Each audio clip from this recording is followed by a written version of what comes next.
मी माझ्या आईमुळे झालेल्या जखमा भरून काढण्यासाठी 6 वर्षे घालवली, पण फक्त सेकंदांच्या एका फोन कॉलने मला पुन्हा तोडून टाकले.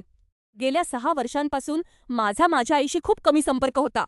त्यातील 4 वर्षे मी थेरपीमध्ये घालवली, हे स्वीकारण्यासाठी खूप मेहनत केली की मला कधीच माफी मिळणार नाही. मला कधी मिळालीच नाही अशा आईसाठी मी शोक केला, जेणेकरून मला थोडी शांतता मिळेल. मग मंगळवारी अचानक तिचा फोन आला.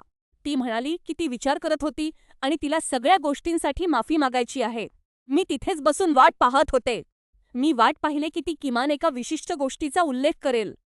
काहीही असो, पण तिने तसे केले नाही. ती फक्त म्हणाली की जे काही घडलं त्यासाठी ती क्षमा मागते आणि आपण आता पुढे जावे अशी तिची इच्छा आहे. हे सगळं फक्त सेकंदात घडलं. कोणतीही जबाबदारी नाही.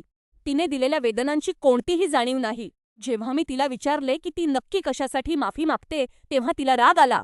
तिने विचारले की मला खरोखरच तिला सगळी यादी सांगायला लावण्याची गरज आहे का? मी तिला हो म्हटले. एक वरवरची माफी म्हणजे सत्याला सामोरे न जाता फक्त क्षमा मागण्याची विनंती असते. तिने फोन ठेवला. आता मी पूर्णपणे कोसळले आहे.